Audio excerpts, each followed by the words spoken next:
Yan na ang ika-16 na Domingo, katuigan. Ang atong pagbasa ng kaaging na Domingo, ginsugo ni Jesus ang iyang mga apostoles, iyang paris-paris na dumaluha, ganginsin ngadto ka mo pagtuto ng mga tao, gintagaan ni Rabahong, pagpaiwas kin mga barulay. Yan ang atong pagbasa na siring. Namuli na namalik na ang mga apostoles. Nga excited na naman nag-iistorya na Jesus, makukimin ang anahitabo dito. Literal na mapagpaiwas kami ng mga barulay. Damo ang mga tao na namati na amol. Nga waray kami mabukti, maski waray kami karanabagon. Then, ano ang gibato ni Jesus? Nasa niya. Tama na. Gatuanay kita hinarayo ka lugar. Let us go to a certain place and rest a while. Mamahumay ating. Yan ang atong salmo, ang atong unang pagbasa uli, nagsusumat nga ang Diyos ang mahukay mga barangay. The Lord is the Good Shepherd. In fact, mayroon na natin sa lumya na. The Lord is the Good Shepherd.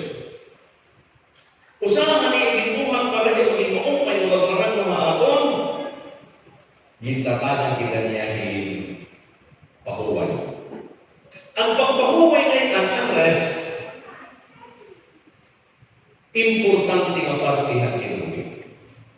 Nasa rin sa mga author, ang maupay na rhythm ang kinabuhi ang Kristiyano, tingnan na Diyos, makatuwa ng mga tao, ngayon kahumandag to, mabayan ka lang ng mga tao, mabalik ka ng Diyos, ngayon tingnan dito ang Diyos, mabalik ka naman ng mga tao. Maupay ito ng maupay na rhythm.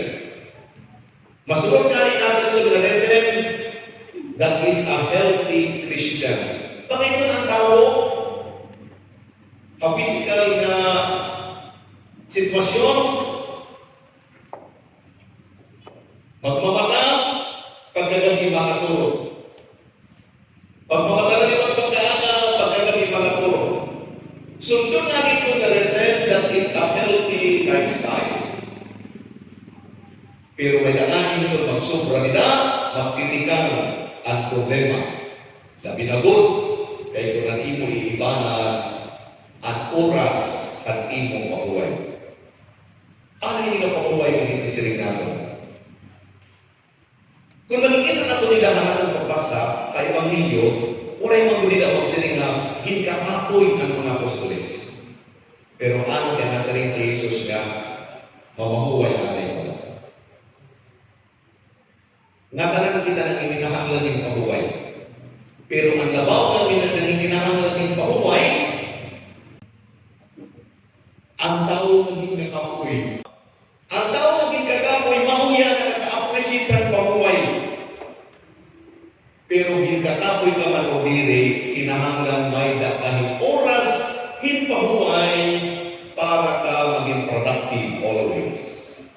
Pero labaw, kung ang tao ginkakapoy, nanginginahanglan, hinpahuway.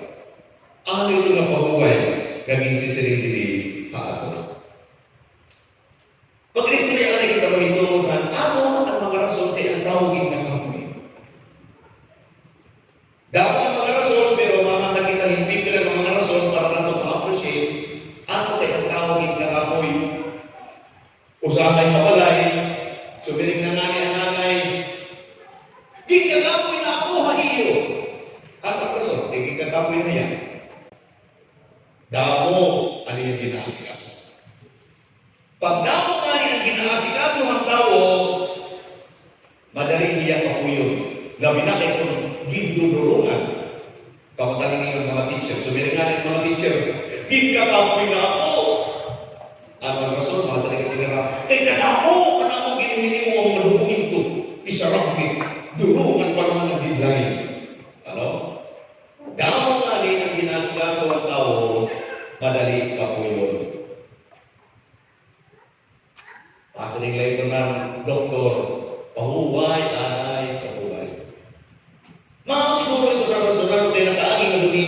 nagsiling si Jesus sa iyang mga apostolis, nga ko ako, pero ayaw mo pagdarahing tinapay, ayaw mo pagdarahing kwarta, ayaw mo pagdarahing liwanan, ayaw mo pagdarahing supot, kay ano?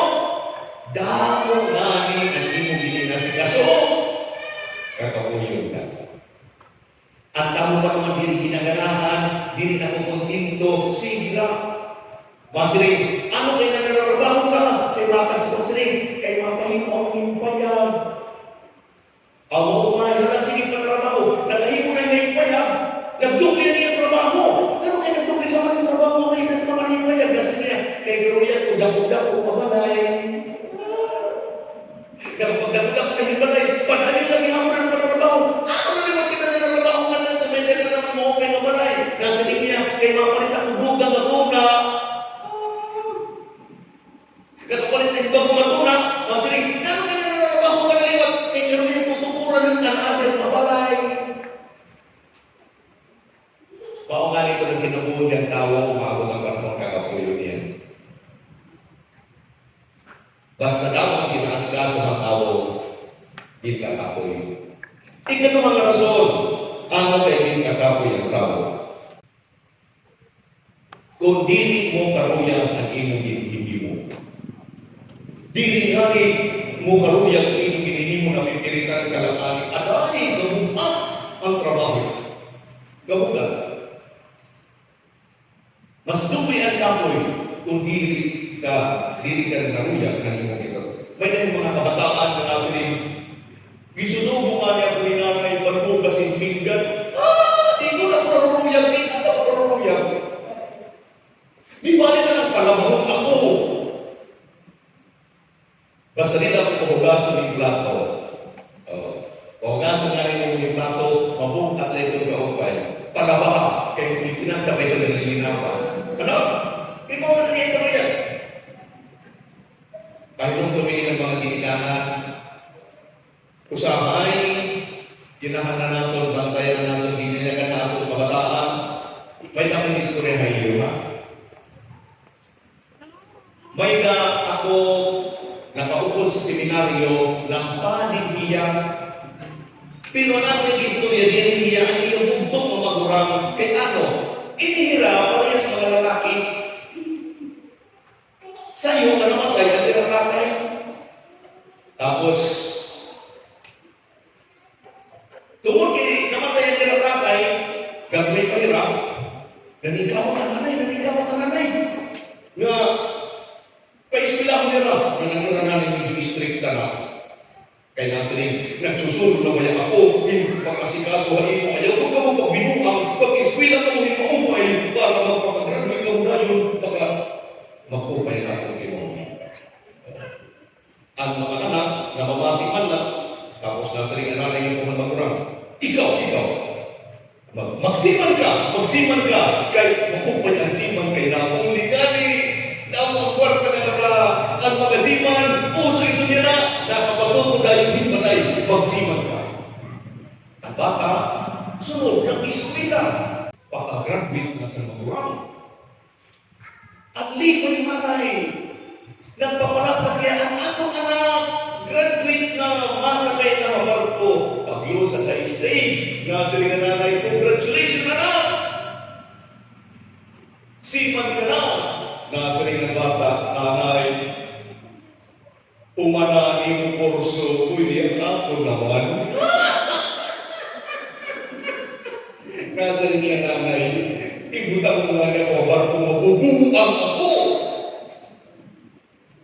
Nasa rin ng nanay, ano ka na ni mo karuyag, nasa rin niya, karuyag mo magpulis.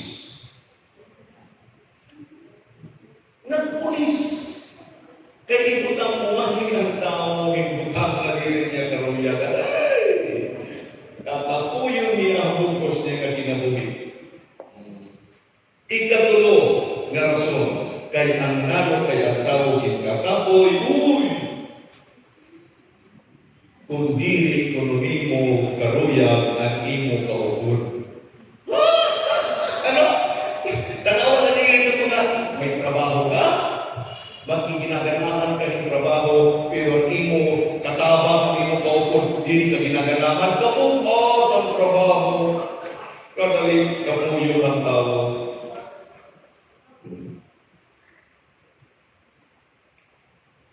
Wala dito usahay ang natong isisiringan ko ng mga tao. Mabuhat ang kinabuhi, madali ka kapuyon, kung diri ka naruya, kanimo kaupod. Kaya, mapili ka nga ni kaupod, pilihanin mo upay ito naruruyag ka doon. Kaya di ka nga ni naruruyag, kakapuyon ka doon. Pwede akong classmate kasama man ako nag-graduate. Classmate ko na high school. Na-assign ako ang kaibigan, kung sa kaaglaw, tatot nga hindaw sige, ang garinig ang cellphone. Nasa ako ito daw nga, gagaw ang tatot nga hindaw Among kita na ang cellphone. Ang akong kaklase, kasama. Yan, di ba kung nasa ako, ano ang problema kay katot nga naman nilagaw nasa niyang father. Tabangin ang ako. Kay ano ang problema nasa niya? Ang akong bana, may dikita-kita na babae. Nasa rin ako, naturang man na ito, kaya hindi mo bana di man buta. Nakakakita ang babae na iba. Kasi may paglilinig itong mao at rason. Tapos, nag-inistorya na yun, nag-inistorya. Kadadaan niya, bininilakan. Pag-Jesus, di ka na kung naruruyan na akong bana. Di ka na kung naruruyan na akong bana. Di ka na kung naruruyan na akong bana. Nasa rin ako, dalira. Pero ang iyo anak, nasa rin niya, 5. Oh! Di ka naruruyan na imo bana, pero mabitang-tang ka.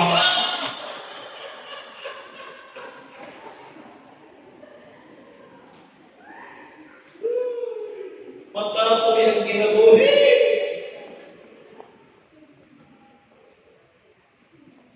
So, ano naging kakapoy ang tao?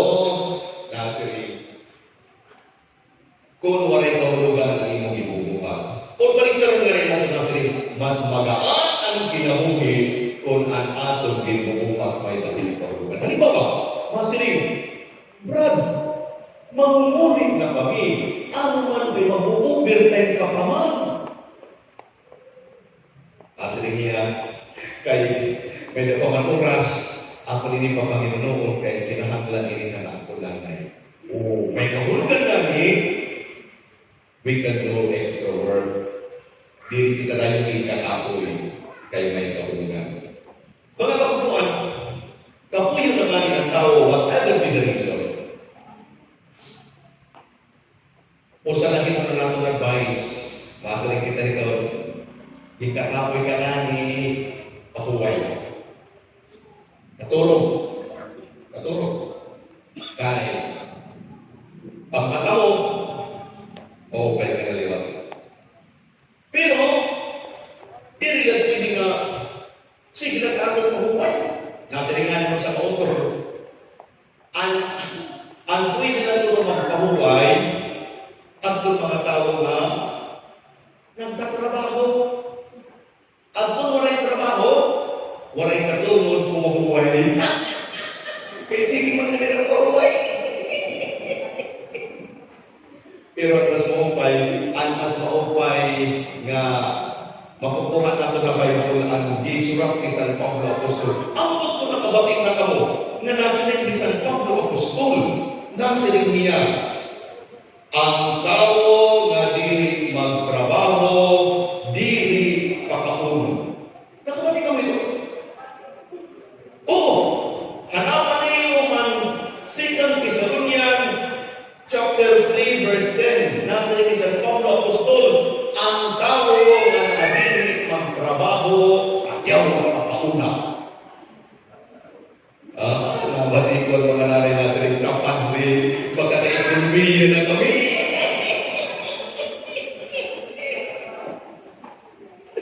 Masaling ang mga anak, oy, manay, nasiling bayani padre, ayaw pagpog sa mga anak, kung nabiri ng burhapon. Sinda namin, oo anak, nakabati ako, kaya gini ko pagpugso ko nabiri ang trabaho, pero wala lang kita ang pagkakon.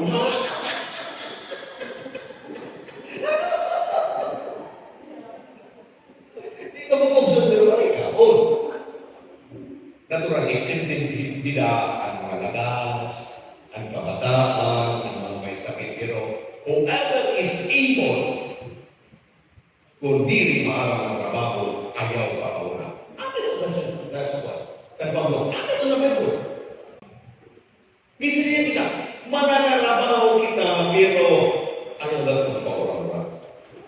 Kinahanglan may nakita rin pahuway. Nasa ikaw kanina, damo ang mga rason naging katapoy ang tao. Pero matanan na akong ginistoryahan kanina, katapoy ang lawas. Oy, mga kabundo at maarang kamo, may dahing kakapoy na diri na bubulungin ka oro. Ginkakapoy na nga ni ang kasing-kasing ng tao, ginkakapoy na nga ni ang iyakalag, dili itong nabubulong. Kapo. Pero, kinahanglan ko pamahuway. Aman ang pahuway ng mga tao, gaging kakapoy ang kasing-kasing, ginkakapoy ang kalag. Nasa rin, balik ng mga Diyos. Balik ng Diyos. Makulay ko ng nakakatawa pa ng ato mga kakapoy. Pero hindi kita mabalik ng mga Diyos. Kung saan kong ginkakapoy na kita. Kaya nasa rin kita kanina, the rhythm of a Christian person is this. Makato kita sa atong kalibutanon ng mga paginahanglan, tapos mares na naman kita, mabalik kita na ito sa Diyos. Maunay na ito, kada simana, nasa rin ang Diyos. May katamo, 7 kaadlaw ako sa kasimana. 8 kaadlaw, gamitan ninyo. Pag-iyo panarabaho, anti ka 7 kaadlaw, kinahanglan ka pumuhuway. Masalik tayo, kaya nga ni Kapre, nakaturot ako. Aw diri tumawag na huway naging sisirik. Diri. Ang huway naging sisirik, ang Diyos, ang adlaw ng igparahuway, diri adlaw ng igkaraturog, diri. Or adlaw na ipapasya na diri. Ang adlaw ng igparahuway, adlaw natong iton para sa Diyos. Diri ka man bumalik ng Diyos, waray ka makapahuway. Tarawan niyo. Ano ang Tagalog ng huway? Pahinga. Bantay din ka na, huway nga pernaton, pahinga. Mag-Tagalog kita kadali. Maningkamo kita mag-Tagalog. Nakasabot mo kung yung Tagalog, ano? Ang tangan ko to. Kung gusto mong magpagupit, saan ka pupunta? Sa barbero, okay na ba ka? Sa barbero. Kung gusto mong magpakulot ng buhok, saan ka pupunta? Sa parlor. Okay ka, okay. Kung gusto mong magpalinis ng pupo, saan ka pupunta? Manikurista. Very good. Kung gusto mong magpamasal, saan ka pupunta? Sa mansahista. Kung gusto mong magpahinga, saan ka pupunta? Ano ito? Hinga. Ano ang Bisaya o waray sa hinga? Ginhawa. Gusto mong magpahinga? Babalik kita na ito sa Genesis. Nasa rin ang Bible. Ang tao ginawa ng Diyos galing sa putik. Yung putik na yun ay walang buhay hanggang sa hiningahan siya ng Diyos. Ang hinga ng Diyos ang buhay ng tao. Kaya kung gusto mong magpahinga, kinahanglan bumalik ka sa Diyos. Mabuhay ito ng rason. Ano kay ang mga tao na nabubukatan na kinabuhi? Basta na balik sa Diyos, nagkakamay-ada ay ang bagong makusog. Pag-atubang ang mga problema. Pero ang mga tao na damo ang problema, pero dili na marami na Diyos, nadidepress, nasusobrahan nga ni naghihikom. Pero ang tao, maski ano yung kabukak ng problema, kung permi niya mabalik na tuwa iya Diyos, palagi siyang merong bagong hinga. Meron siyang pahinga. Pero niya magiging makusog. Kaya nasa di ka na written kanina ba Christian life, di pwede na ang tao, pero nila trabaho. Mas hindi kaging kaapoy, undang, then energize. Go back to God. Receive a new breath. Then go back to your work. Ang Manila, alam, i-eskwela kami ng theology. May na kami dito kakilala nga, oh my God, hindi kinabuhi. Pang maalaan kaya. Kaya, ang iya apelido, Inchik. Ang problema kay waray niya mga ginikanan, gin-adapt lang niya. Ang kapait, anak-anak pa iya, pobre ka umay, nag-iista na squatter. Nasa rin niya ha, istorya ini. Pagkakaaga, agto kami naghihilira kami, magilid harilis, kaya dito kami nagsisiya. Ito niya. Pero nasa rin niya, nag-ambisyon ako ang akong kinabuhi. Nasa rin niya. Kinahanglan, magyaman ako. Mag-aasawa ko ini-check ng kinahanglan maging dapo ako. Tinuod ko man ito. Waray pa yung mga tarpulin. Waray pa yung mga computers na kamay-ada iyahin printing press. Ang iya customer, San Miguel. Isus Ginoo, magkalain-lain mga tarpulin sa idsa makadanan ko. Miraculo na ito. Tungod kay bastante ang kinabuhi, damo ang kwarta ka na amon makausap na naimbitaran kami ng iya birthday, iya ika-50 anyos na birthday. Sus, ano iya dekorasyon dito? Ano iya 50 years? Diri kay Lumbo, diri. Ice, itong nahilo, nag-inukit, 50, update na ka-display. Kung ano itong tagamit na yelo, di ka itong na kulog, naging bukang, kakot na hinggabi, ato pa itong nahilo, diri pa natutunaw. 50 years old, maayong niya. Yan. Hinakamot pa ito niya, ang akong asawa, maarang niya ito, umuli nga niya, walang sus, kanas stress, dirito niya naghahanap pa ako. Niyan, kay inabutan, hindi malas. Umabot, nakapamutang niya, hindako, ay magaling na iyang kontak, nakapamutang niya hindako, iya gitrin na niya balay, kaya ko itong bayaran. Ang problema ay ito na panahon na iya pamutang, umabot ang mga computers, umabot ini ng mga ginagmay ng mga nagpiprint, umabot ini ng mga tarpulin. Buro para tuman dito ang presyo.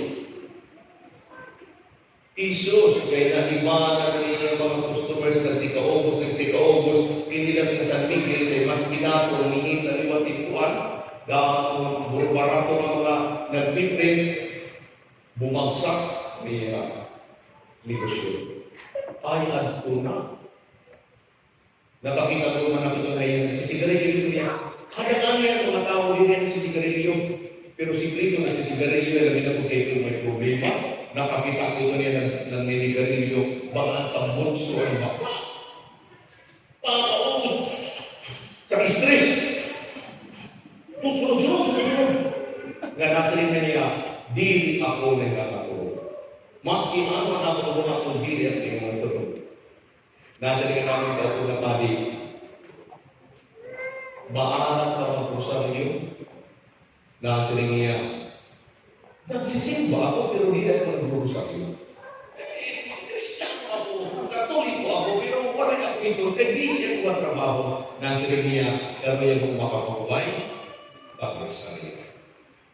Di nagpatutoy na pag-usaryo, hindi na rin ang natarang, hindi na yung ano.